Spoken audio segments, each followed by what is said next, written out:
سيدنا ومولانا محمد وبارك وصل وسلم عليه.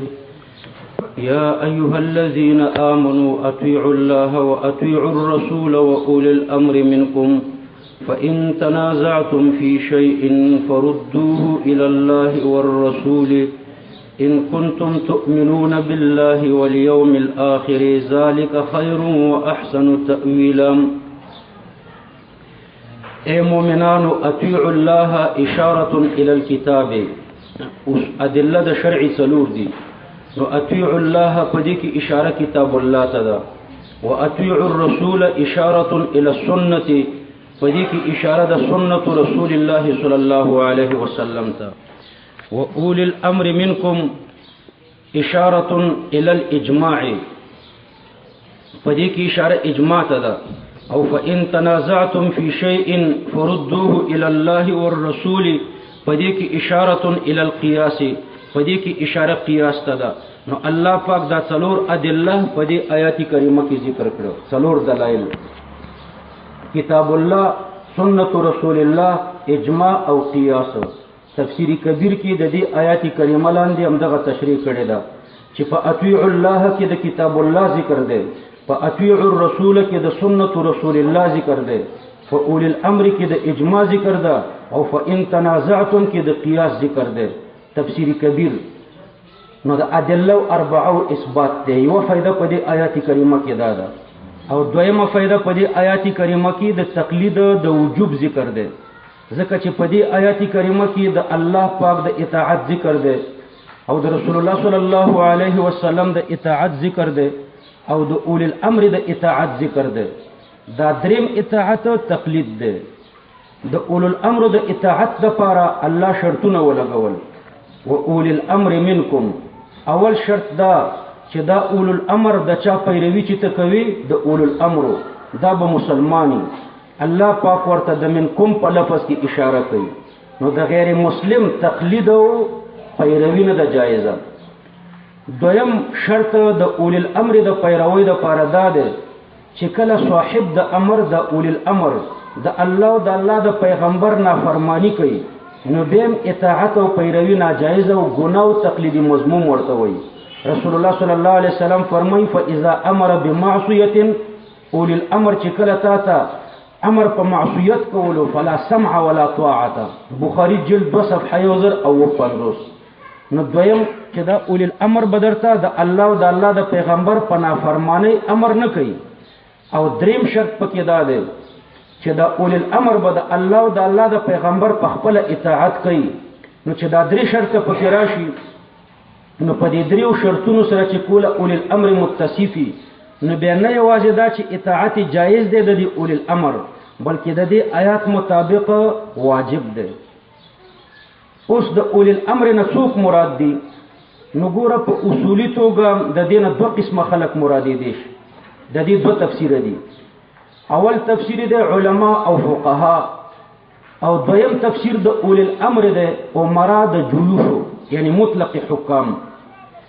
که هر معنا ترې نه واخلې نو د تقلید وجوب ترې نه ثابتېږي. دوه معناګانې دي. کله چې غیر مقلدینو ته دا آیات کریمه پیش کړي نو هغه وي د اولو الامر نه عمرا د جیوشو او مطلق حکام بادشاهان ترې نه مراد دي. نو په دې طریقه ځان خلاصوي. ګوره د دې دوه معناګانې دي، علما او فقها دا یوه معنا ده، او عمرا د جیوشو او مطلق حکام دا دویمه معنا ده. دا دوه معناګانې دي. په هر معنا ترې نه تقلید ثابتېږي. دواړه معناګانې د صحابه کرامو نه را نقل کړې شوي دي. کوم صحابه چې د اولی الامر نه فقها مراد کړي دي، پاغوی کې یو حضرت جابر ابن عبد الله رضی الله عنه ده، دویم عبد الله ابن عباس رضی الله عنهما ده. دا دواړه فرمایي چې د اولی الامر نه علما او فقها مراد دي. د حضرت جابر ابن عبد الله رضی الله عنه الفاظ داسې دي: اولی الامر منکم قال الفقه والخير. مستدرک جل اول صفحه 123 کې دغه معنا ذکر کړی ده. فقه او خیر یعنی اهل الفقه او اهل الخير دا اولو الامر دي. او د عبد الله ابن عباس رضی الله عنهما تفسیر داسې دی چې د اولو الامر معنی کړی ده یعنی اهل الفقه والدین، او رسته به لیکي فاوجب الله طاعتهم. دام په مستدرک جل اول صفحه 123 کې ده. نو دې دواړو صحابه د دې معنا وکړه په علماو او په فقهاو باندې، او د صحابي تفسیر چې کوم وی دا د مرفوع حدیث په حکم کې وی. یعنی دا معنا دا چې د لکه رسول الله صلی الله علیه وسلم چې کړی وی، لکه دې صحابه چې په خپل نه کړی په خپل رائے او په اجتهاد، بلکې د پیغمبر علی السلام نه را نقل کړي. ځکه علماو په دې اتفاق دي چې تفسیر الصحابي مسند، تفسیر الصحابي حجة، تفسیر الصحابي مرفوع.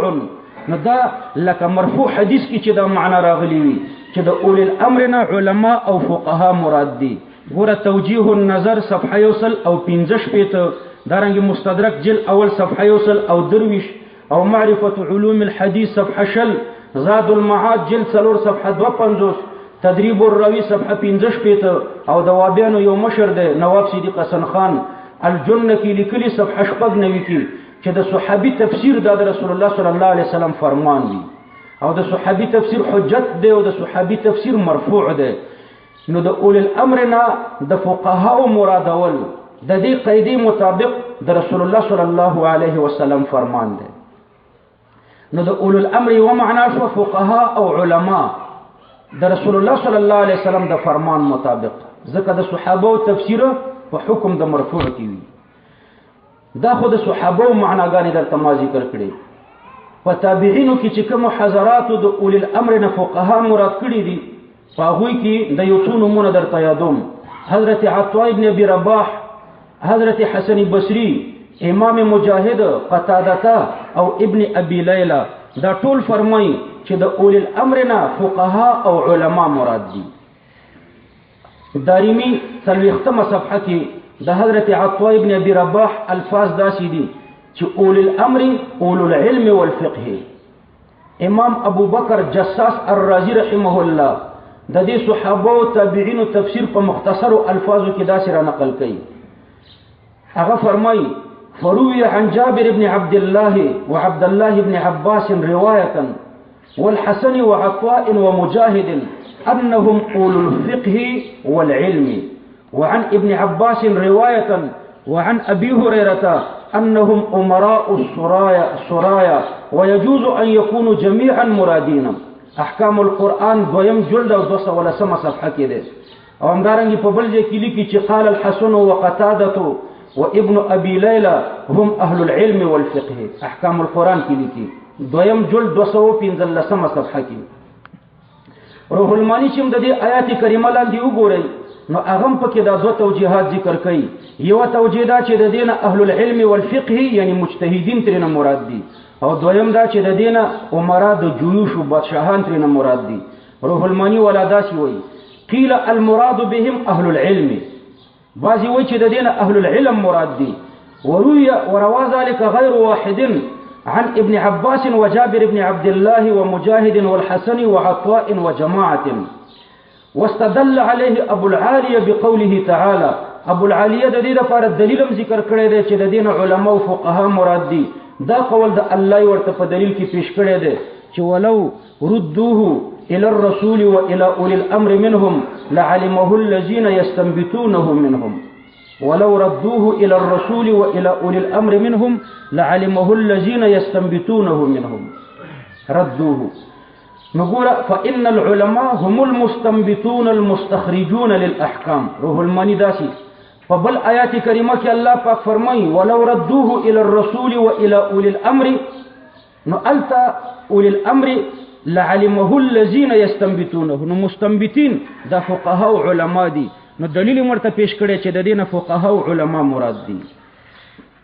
نو بهر تقدیر په دې صحابه او تابعینو کې حضرت ابو العالیه د القرآن يفسر بعضه بعضا مطابق فرمای چې د دینه فقها مراد دي. ځکه چې الله پاک په بل ځای کې فرمای واذا جاءهم امر من الخوف او من الامن او الخوف اذاعوا به ولو ردوه الى الرسول والى اولي الامر منهم لعلمه الذين يستنبطونه منهم. نو الذين يستنبطونه د اولي الامر تفسیر ده. نو معلومه شو چې د اولي الامر نه فقها مراد دي. نورم تاسو کډيري حواله ګورئ نو معالم التنزيل او کشاف او ابن کثیر په دې تفاسیرو کې وګورئ دي ټول لیکلي دي چې د دین علما او فقها مراد دي. د لامذهب سرګرو د دوی مشر نواب صدیق حسن خان اغم لیکي قال ابن عباس وجابر والحسن وابو العالي وعطاء والضحاك ومجاهد والامام احمد هم العلماء. نو بهر تقدیر د دین علما مراد شو. نو ګورئ د الله د پیروي حکم راغی په دې آیات کریمه کې، د الله د پیغمبر د پیروي حکم راغی او د اول الامر د پیروي حکم راغی. اول الامر نه فقها او مجتهدین مراد دي او امر د پاره د وجوبي وابیانم د منی د وابیانو مشر نواب صدیق حسن خان لیکي اصل در امر وجوب فعل مامور به اصل په امر کې وجوب د فعل مامور به دی. بدور الاهل صفحه 22. نو امر د وجوب د پاره نو اول الامر پیروي واجب شو او د اول الامر پیروي هم دې ته تقلید وای. تقلید څه ته وای؟ د یو مجتهد پیروي وکي او مطالبه د دلیل ترې نه ونه کی. نو د اول الامر پیروي الله پاک فرمایي چې وکي او دای نه دی ویلي چې مطالبه د دلیل ترې نه وکي. نو د مجتهد پیروي وکي او مطالبه د دلیل نه د ذکر دې ته ویل شي تقلید. د تقلید تعریف هم زده کنه چې د یو مجتهد پیروي وکي او مطالبه د دلیل ترې نه ونه کی، خو په غیر واضح مسایلو کې. وابیان دومره د الله نه ډاریږي چې د الله پاک مامور به شي ته کفر او شرک وي. الله امر کوي چې د اول الامر پیروي وکا او امر د وجوب د پاره او دی وایي چې د اول الامر پیروي شرک او کفر دی. الله پاک د فقهاو د اطاعت امر کوي او وابیان وایي چې نه وینه کې د فقهاو اطاعت، د فقهاو د عمراو د مجتهدینو پیروي کفر او شرک دی. خدا د تقلید د وجوب د پاره قوي دلیل دی. په دې باندې یو څلور اعتراضات درته کوم چې پورا دا مسله واضح شي.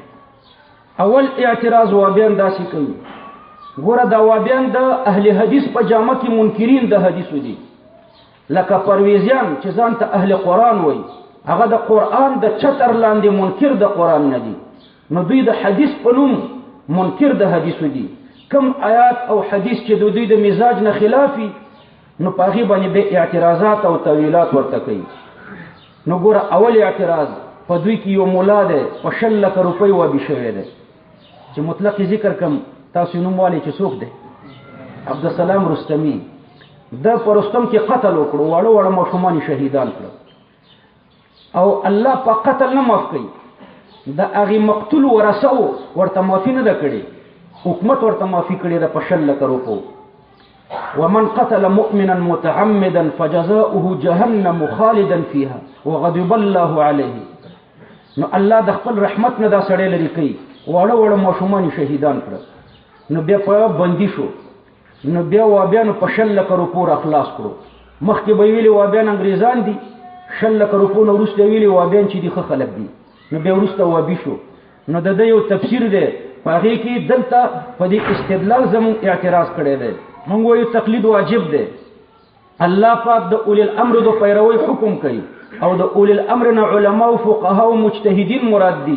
نو د مجتهد د پیروي حکم الله پاک کړی دی، مطالبه د دلیل نه د ذکر کړي او په غیر واضح مسائلو کې چې د مجتهد پیروي ته وکي او مطالبه د دلیل ونه کې هم دې ته تقلید وایي.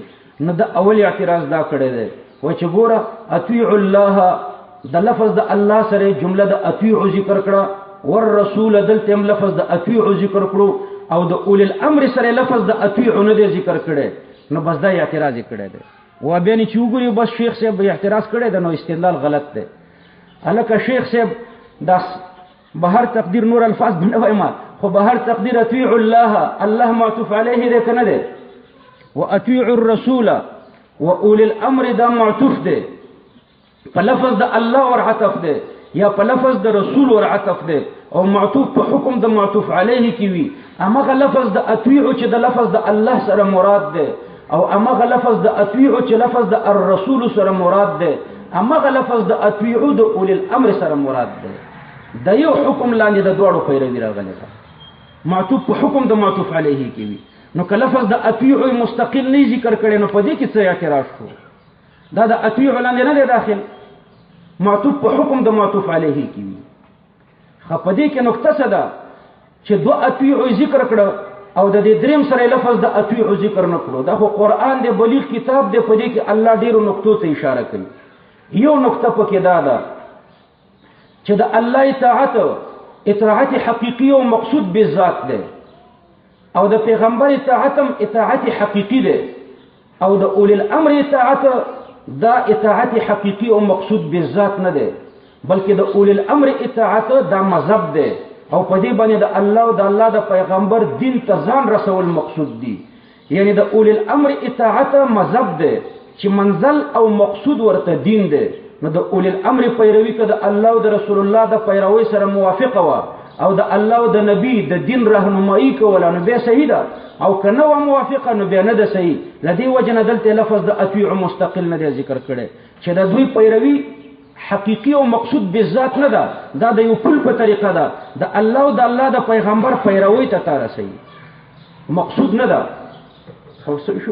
اصل مقصود د الله او د الله د پیغمبر پیروي ده الله او د الله پیغمبر منزل ده او اولی الامر مذهب ده دا یو پل ده یو لاره ده په دې به الله او د الله پیغمبر ته ځان رسي قرآن او سنت ته به ورباندې ځان رسي هغه مقصود حقیقي دي او دا چې ده راهنما ده لہذا په دې راهنما لفظ د اطیع مستقل را نه وړو دې خبرې ته اشاره کوي چې دا صرف راهنما ده دا صرف منزل ده او د اطاعت حقیقی نه ده او به ذات نه ده به ذات د الله او د الله د پیغمبر اطاعت ده دویمه دا ده په بل تعبیر درته دا خبره کوم الله پاک شارع حقیقی ده لفظ د اطیع ورسره راوړو رسول الله صلی الله علیه وسلم شارع مجازی ده نو د سره لفظ د اطیع راوړو القواعد في علوم الفقه الاحتجاج على بطلان التقليد بأقوال الأئمة ثم الجواب عنه سلیرشتمه صفحه کې لیکلي دي چې الله پاک شارع حقیقی ده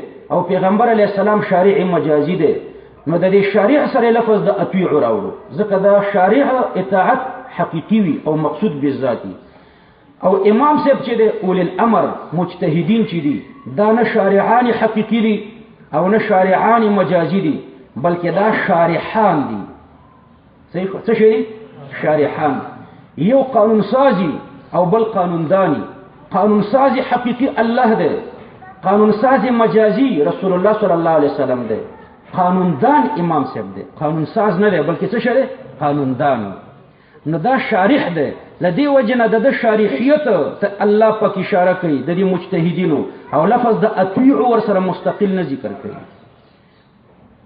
او دریم جواب ګوره دا ده د الله او د الله د پیغمبر پیروي بلا قیدین و شرطین ده شرطونه پکې نشته نو ځکه ال تلفظ د اطیع مستقل ذکر کړو او د اول الامر د پیروي د فارما در تدری شرط ولګول یو شرط می درته دا ذکر کړو مخکې چې د اول الامر به مسلمانی د منکم په لفظ کې ورته اشاره کوي دویم شرط دا دی چې د اول الامر به د الله او د الله د پیغمبر په نافرمانی کې نافرمانه نه ځکه چې لا اذا امر بمعصيه فلا سمع ولا طاعه او دریم دا چې د اول الامر به د الله او د الله د پیغمبر اطاعت کوي نو ګوره د اول الامر پیروي مشروطه ده درې شرط دي پکې او د الله او د الله د پیغمبر پیروي بلا قیدین و شرطین ده مطلقه ده نو الته ذکر لفظ د اطیع راوړو نو د دې پیروي په مابین کې دا څلور فرق درته ما ذکر کړو نو چې دا څلور فرق پکې و نو دوه ځلې اطیع راوړو او د اول الامر سره مستقل اطیع رانوړو به هر تقدیر دا د رستمی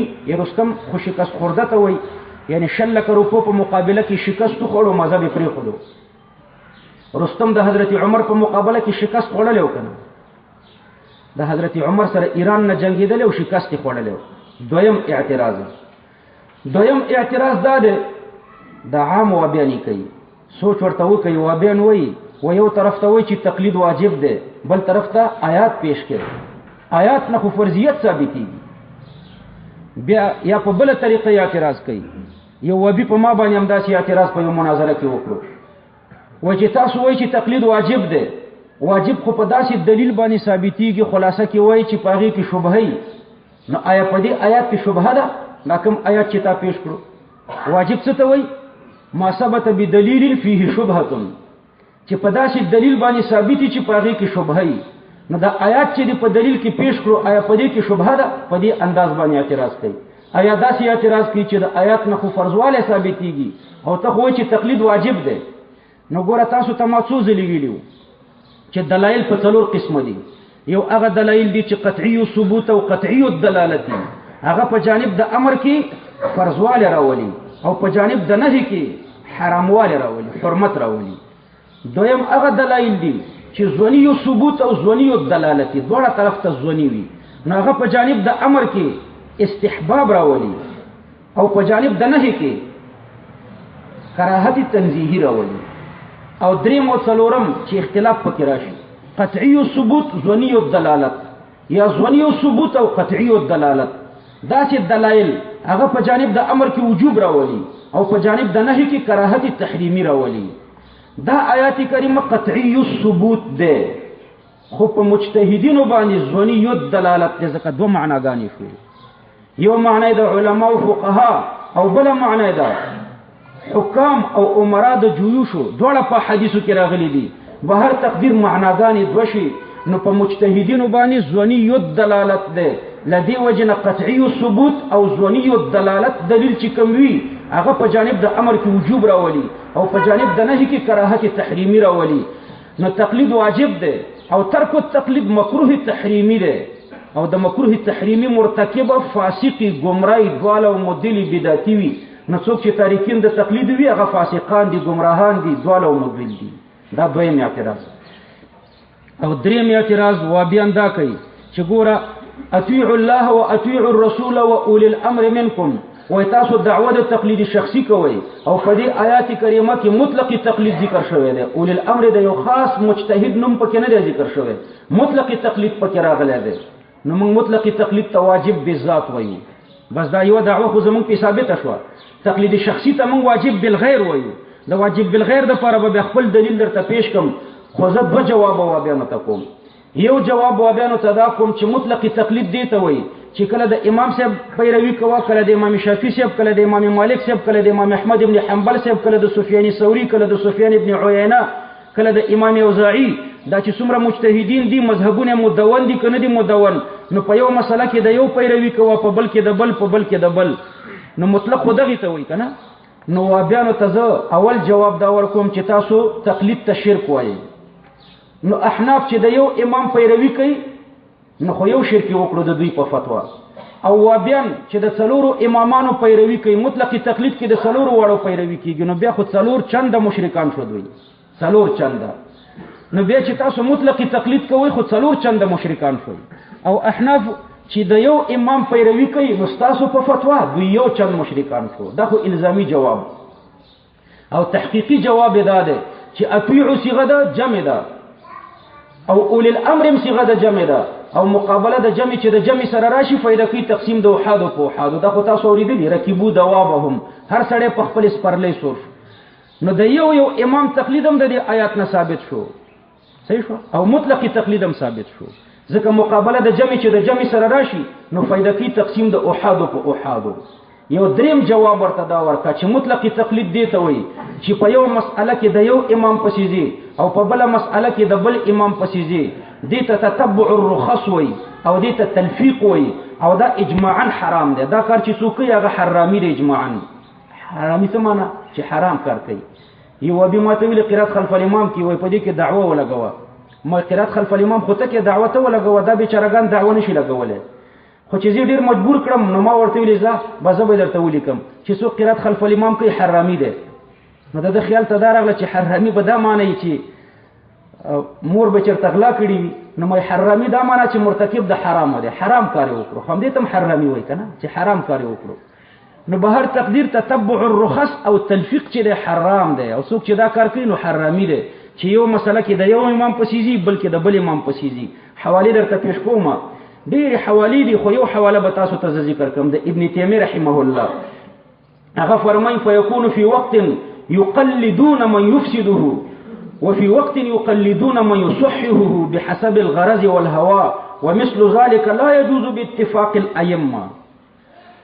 په یو مسله کې بده یو پسې ځي، په بل مسله کې د بل پسې بځي، نو یو بده اصلاح کوي بل بده افساد کوي.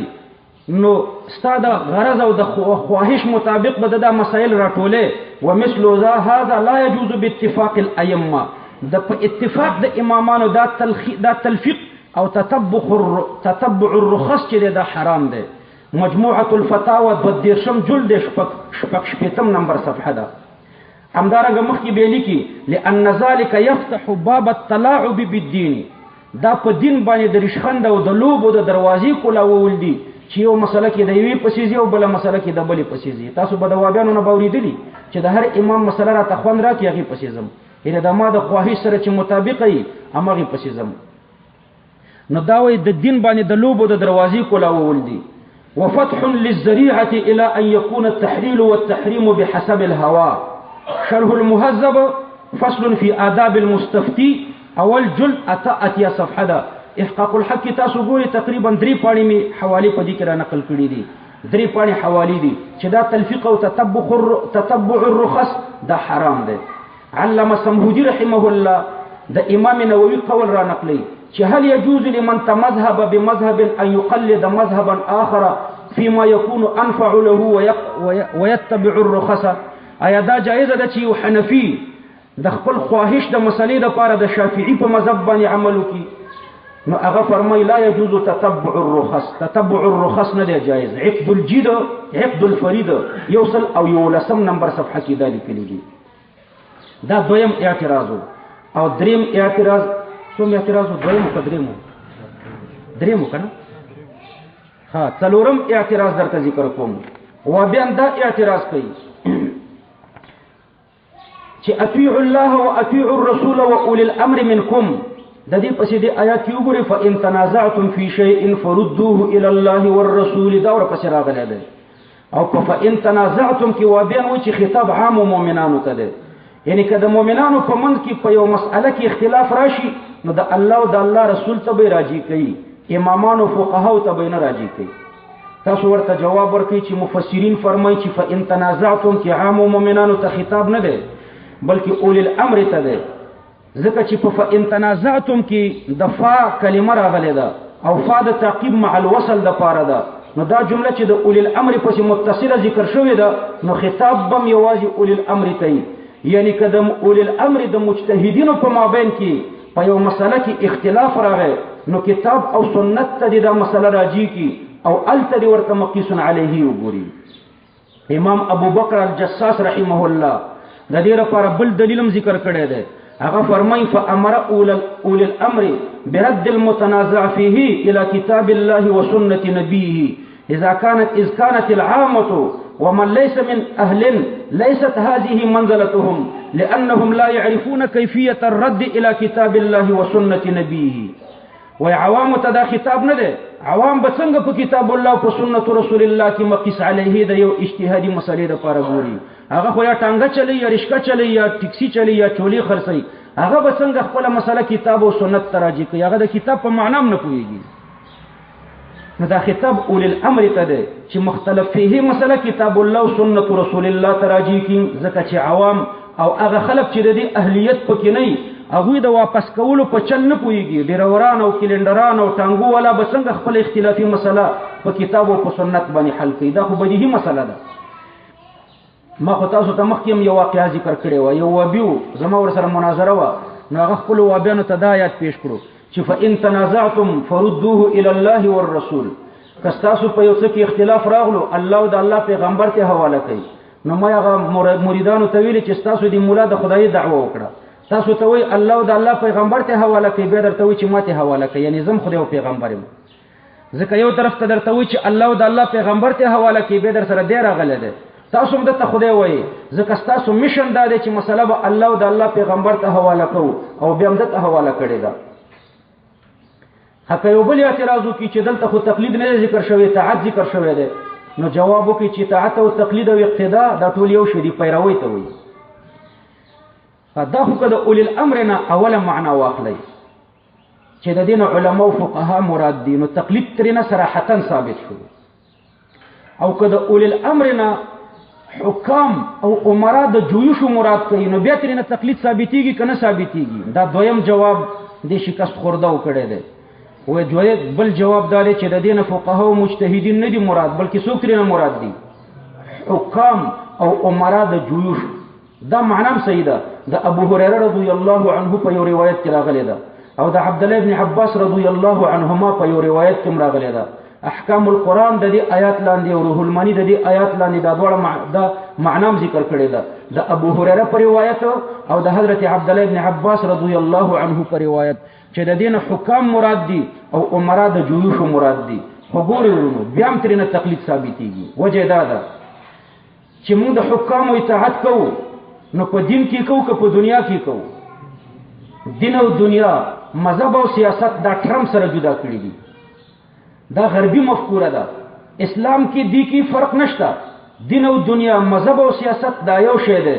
د دې دوړو په مابین کې فرق کول دا زندقیت الحاد او غربي مفکوره ده. دا د ټرمپ او د اوباما او د بوش مفکوره ده چې دین جدا ده او دنیا جدا ده. دین جدا ده او سیاست جدا ده. مذهب جدا ده او سیاست جدا ده. دا یو شی دی. ګوره رسول الله صلی الله علیه وسلم د دې مفکورې تردید کوي. پیغمبر علیه السلام فرمایي هغه خلکو ته به الله د رحمت په نظر نه ګوري چې د دنیا د پاره د وخت د حاکم سره بیعت کوي. رجلا بايع امامه لا يبايعه الا للدنيا. دا صرف د دنیا د پاره بیعت کوي او د دین د پاره نه کوي. نو د امام سره بیعت هم د دین د پاره. بخاری اول جلد 310 نمبر صفحه کې دا لیکلي. دا حدیث دی. همدارنګه د عقایدو په کتابونو کې راځي چې د امام او د حاکم د اطاعت مقصد اقامت د دین دی. د عقایدو په کتابو کې راځي ان المقصود من نسب الامام بالذات اقامت امر الدين. د بادشاہ د ټاکلو اصلي مقصود اقامت د امور د دین دی. مسامره دویم جلد 153 نمبر صفحه. دارنګه شرح العقیده 113 صفحه کې وایي وهو الامر المقصود الاهم والعمده العظمى. غټ مقصود اقامت د دین دی. خلاصه دا چې دا دویمه معنا چې ترې نه واخلو چې د دین حکام او عمرا د جيوش مراد شي نو د خلیفہ او د حاکم سره بیعت هم د دین په امور کې دی او په شرعي مسایلو کې تقلیدم دینی فعل دی. نو چې خلیفہ او حاکم د رسول الله صلی الله علیه وسلم نائبي او د خبرې منل واجبي نو د مسایلو په استنباط کې ائمه مجتهدین د رسول الله صلی الله علیه وسلم نائبین دي او اطاعت واجب دی. او د امیر د اطاعت لوجه چې شرک فی الرسالت نه راځي اگر که حبشي غلامی نو د امامانو مجتهدینو د اطاعت لوجه شرک فی الرسالت نه راځي. دارنګه د وابیانو مشر نواب صدیق حسن خان لیکي والتحقيق ان الامراء انما يطاعون اذا امروا بمقتضى العلم فطاعتهم تبع لطاعه العلماء. د بادشاہ اطاعت د په حقیقت کې د مجتهدینو اطاعت ده. امام فخر الدین رازی لیکي ان اعمال الامراء والسلاطين موقوفه على فتاوى العلماء. د بادشاہانو فتوی د امام صاحب د بادشاہانو حکمونه چي دي د امام اعظم صاحب د فتوو پورې موقوف دي. هدايه ګوري به حکم ورکي. عالمگیری ګوري به حکم ورکي چې اسلامي بادشاہي. شامي ګوري به حکم ورکي. نو علما په حقیقت کې امراء الامراء دي. نو فکان حمل لفظ اول الامر عليهم اولا. نو اولاد دا چې د اول الامر نه فقها او مجتهدین مراد کوي. بهر تقدیر دا دوه معناګانې دي او په دواړو کې تقلید راغی. که مجتهدین مراد کوي نو په امور د دین کې پیروي ده هم دې ته تقلید وایي. او که بادشاہان مراد کوي نو په امور د دین کې پیروي ده هم دې ته تقلید وایي. د وابیانو د اول الامر سره ولې دښمنی ده؟ لکه اندو چې د کلمې نه تختی نو وابي د اول الامر نه تختی. دا ولې؟ د دې وجه دا ده چې اولنې اول الامر په دواړو معناګانو باندې ابو بکر صدیق صاحب هم مجتهد او هم حاکم. دارنګي حضرت عمر هم مجتهد هم حاکم.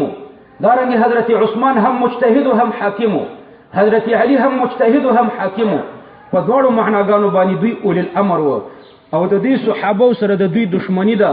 دوی لیکي در اصول مقرر شو ده چې قول صحابي حجت نیس. په اصول کې دا خبره ثابته ده چې د صحابه او اقوال حجت نه دي.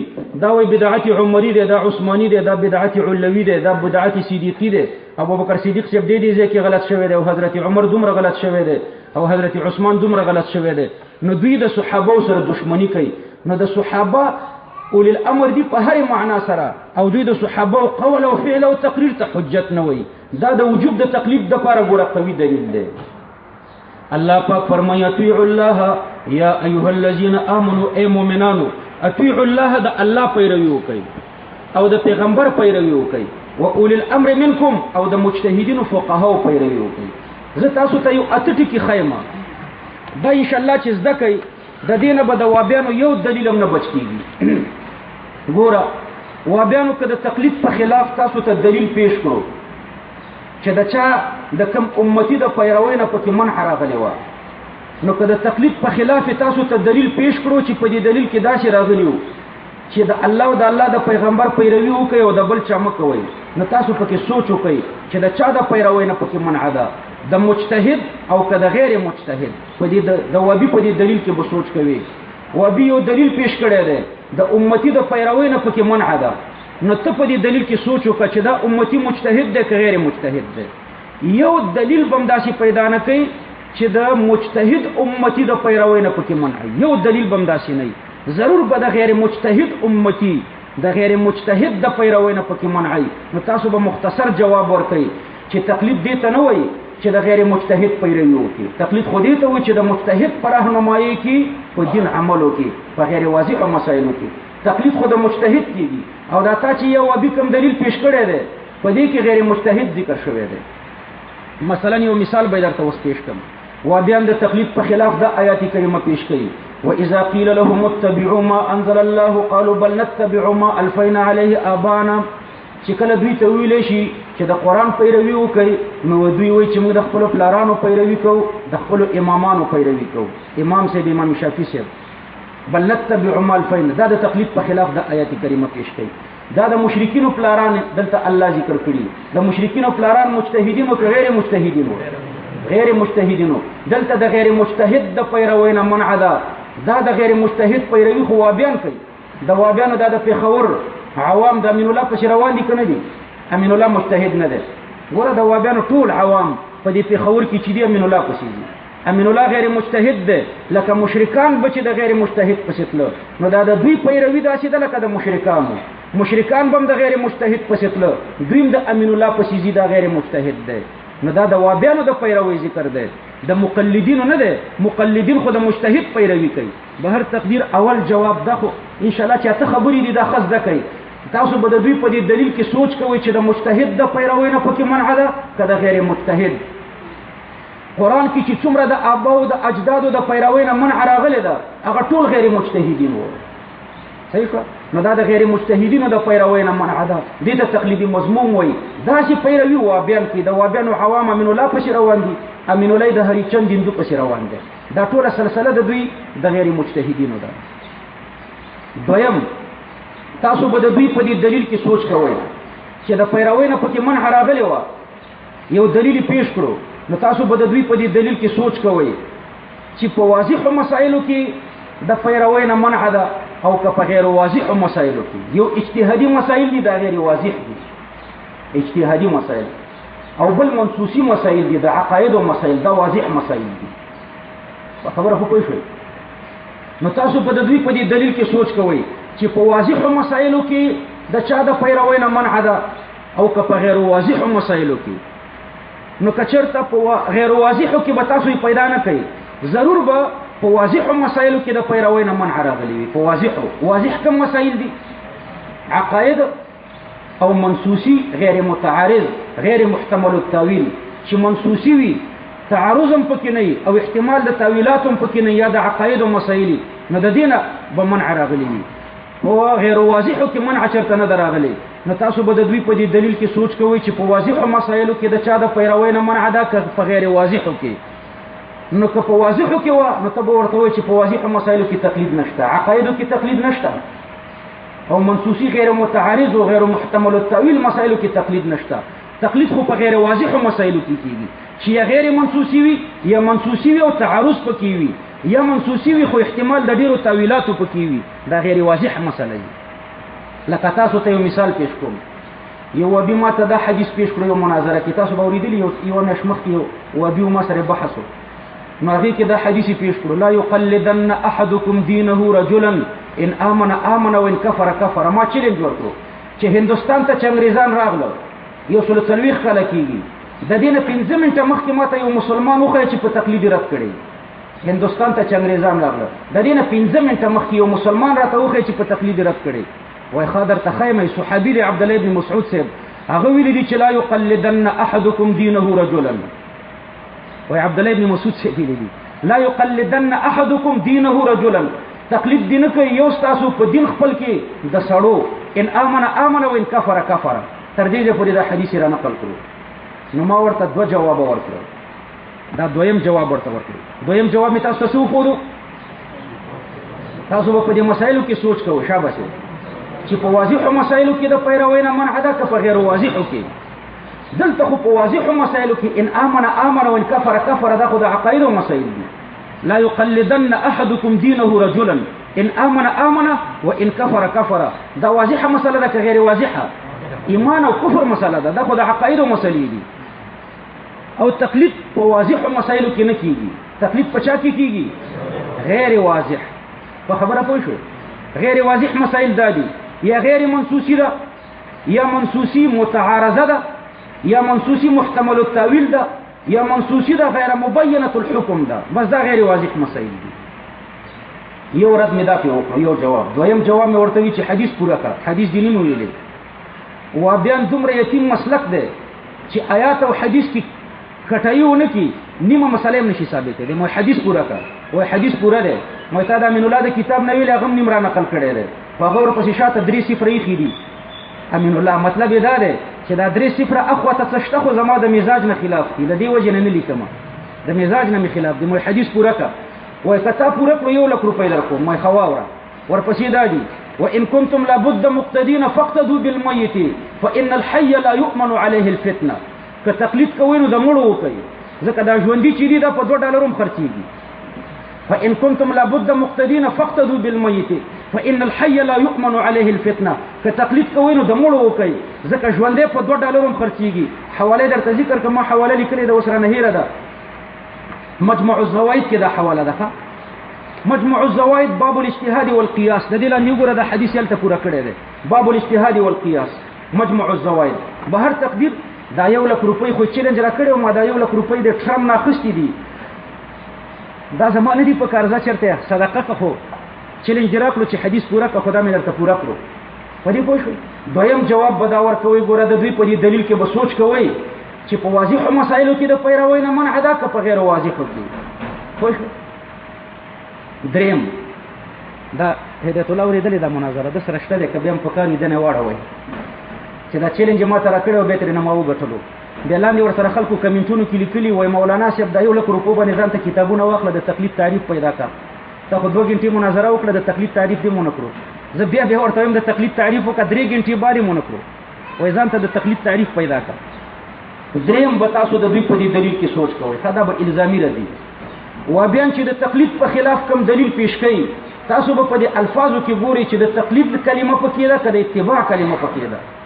دوی خو د تقلید او د اتباع په مابین کې فرق ګڼي که نه؟ نو که د اتباع کلمه پکې وه تاسو به ووایئ چې دا خو په اتباع رد دی، په تقلید خو رد نه دی. او تاسو خو نور ځان وشکولو چې د تقلید او د اتباع په مابین کې فرق دی. لکه همدا آیت کریمه دوی پیش کوي واذا قیل لهم اتبعوا ما انزل الله قالوا بل نتبع ما الفینا علیه آباءنا. دلته خو په اتباع رد دی، په تقلید خو نه دی. نو دریم به تاسو د دوی په دې دلیل کې دا سوچ کوئ چې په اتباع رد دی که په تقلید رد دی. څلورم ګوره تاسو به سوچ په دې خبره کې کوئ چې د امام صاحب نه خو به شارع نه وي جوړ کړی. شارع اولی الامر نه خو به الله او رسول نه جوړ کړی. دې آیات کې خو 3 قصه ذکر شو، الله او رسول او اولی الامر. الله او رسول شارعان دی، یو شارع حقیقي دی بل شارع مجازي دی. اولی الامر څه شی دی؟ شارع. الله او رسول قانون ساز دی او امام صاحب قانوندان دی. نو تاسو به سوچ کوئ چې د قانوندان نه خو به چرته قانون ساز نه جوړ کړي، د شارع نه خو به چرته شارع نه جوړ کړي. نو که داسې کار یې کړی نو ته به ورباندې اعتراض وکړي چې زمونږ امام صاحب ته شارع وایو، شارع ورته نه وایو. مثلا دوی یو حدیث پیش کوي. رسول الله صلی الله علیه وسلم فرمایي لو کان موسی حیا ما وسعه الا اتباعي. که موسی علیه السلام ژوندی وی دته به نه وه جایزه مګر زما پیروي. نو که موسی علیه السلام ژوندی وی د محمد علیه السلام پیروي به یې کوله. نو تاسو څنګه د امام صاحب پیروي کوئ؟ تاسو د موسی علیه السلام نه اوچت یې. که موسی علیه السلام ژوندی وی نو د چا پیروي به کوله؟ د محمد علیه السلام. او که موسی علیه السلام ژوندی وی نو د محمد علیه السلام پیروي به کوله. او تاسو د محمد علیه السلام پیروي پرېښې ده، امام صاحب پسې روان یې. نو جواب ورته وکړئ شاباسي. که موسی علیه السلام ژوندی وی نو د شارع په صفت به پیروي کفر و. د شارع په صفت چې څوک ورپسې تله نو دا به کافر و. که موسی علیه السلام ژوندی وی او د شارع په صفت ورپسې تلو نو دا به څه شی وي دا به ناجایز وي خو که د شارع په صفت ورپسې تللی نو دا به عین الدین وي ولې عیسی علیه السلام چې په اخر کې راشي د شارع په صفت به ورپسې نه ځو زه به ورپسې که به نه ځو رسول الله صلی الله علیه وسلم فرمایي چې زما په امت کې دوه ډلې جنتیانې دي یو هغه چې د عیسی علیه السلام پیروي کوي د په قیادت کې جهاد کوي خو د شارع په صفت به ورپسې ځو د شارع په صفت نه دا به د قرآن او د سنت تشریح موږ ته کوي د دې قوانین به موږ ته بیانوي د دې د عیسی علیه السلام په رهنمایي کې به د پیغمبر علیه السلام د دین پسې نو به هر تقدیر دلته دوی د امام صاحب نه شارع جوړ کړو د الله او د الله د پیغمبر په مقابل کې ودرولو امام صاحب شارع دی مقابل نه دی پنځم په دې خو پوه شو دا رنګ یو بل حدیث دوی پیش کوي چې یهود او نصاراو خپل علما په خدای نیولي خپل پیران په خدای نیولي ځکه دا وی حلال ته حلال ویل دا وی حرام ته حرام ویل نو چې دا یو چا حلال ته حلال وي چې د ځان نه درته حلال کړي او د ځان نه چې یو شی درته حرام کړي او ته ورته حرام وي دا کار د شریعت دی کنه نو هغه خپل ارباب ته او خپل احبار او رهبان ته شارعان ویلي نو دا آیات دا حدیث هم د تقلید په خلاف پیش کول غلط دي من امام صاحب ته شارع نه وایو شارح ورته وایو څلورم جواب مې درته ذکر کړ او پنځم بګوره تاسو د دوی په دې دلیل کې سوچ کوئ چې د امتی قول خو به نه پیش کړي که د امتی قول پیش کړو نو سمدستی به ورته وي چې کارغه غول خوري او مخو کسندي د تقلید په خلاف د شوکانی قول پیش کړي د تقلید په خلاف د ابن خوازمنداد البصری المالکی قول پیش کړي د تقلید په خلاف د یو شیعه قول پیش کړي شوکانی شیعه دی د تقلید په خلاف د ابن القیم قول پیش کړي ابن القیم خپل مقلد دی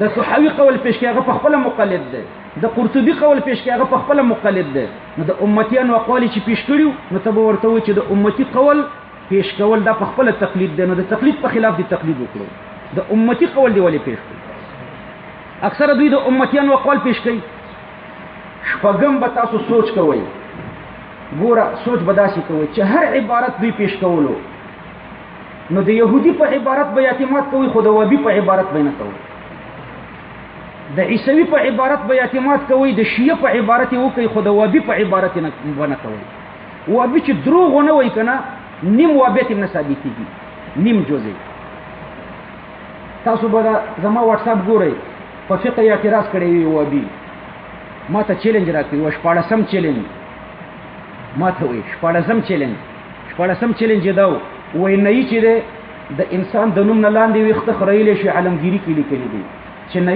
پردی سړی دی وایي د نوم نه لاندې ویښته درته خري اوس علمګیري کې څه ویلي دي علمګیري کې داسې ویلي دي چې عند ضرورت کور کې د لیونی دی یا لاسونه کټ دي د نوم نه لاندې خپله صفایي په خپله نشي کولی نو عند ضرورت حمامي راځي یا د کور بل څوک راځي د نوم نه لاندې ویښته صفا کوي د ضرورت په ټیم کې اذا کان یغض بصره صرف موضوع ضرورت ته بګوري نور به سترګې پټې کړي نو دته دا جایز دي او د مطلق ذکر کوي وای نه د نوم نه لاندې ویښته سړي ته صفا کولی شي دا جواب مې چې ما ورولېږلو نو وای ما خو مسله مجمله ذکر کړې ده مجمله نستانه مې د آیات یا د حدیث یا د اجماع او د قیاس مطالبه کړې ده دلیل پیش کا ما مسله مجمله نه ذکر کړي مطلق ذکر کړي ده اعتراض داسې کړي نه پر دې سړی دی او د سړي د نوم نه لاندې ویښته صفا کولی شي ګوره چې تلبیس ابلیسونه کې نیمه مسله نه ثابتېږي نو د رسالو نه به د دوی حواله نه منئ د رسالو نه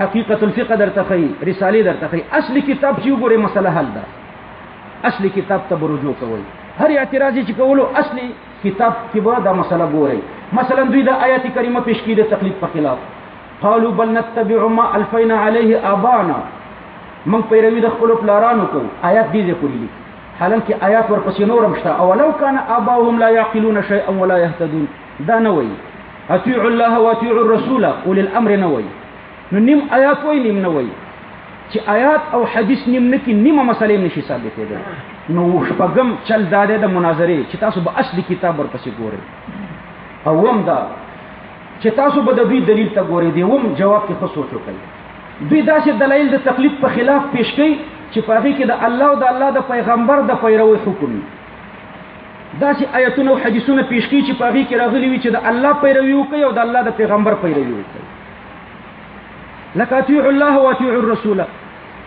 داسې آیتونه او حدیثونه پیش کوي چې دی درته پیش کړه نو ته به ورته ووایي چې د الله پیروي څوک نه مني هغه کافر دی او د رسول الله پیروي چې څوک نه مني هغه کافر دی. موږ دا منو خو د امام صاحب پر راهنمایي کې، لکه تی چې مني د امین الله پر راهنمایي کې.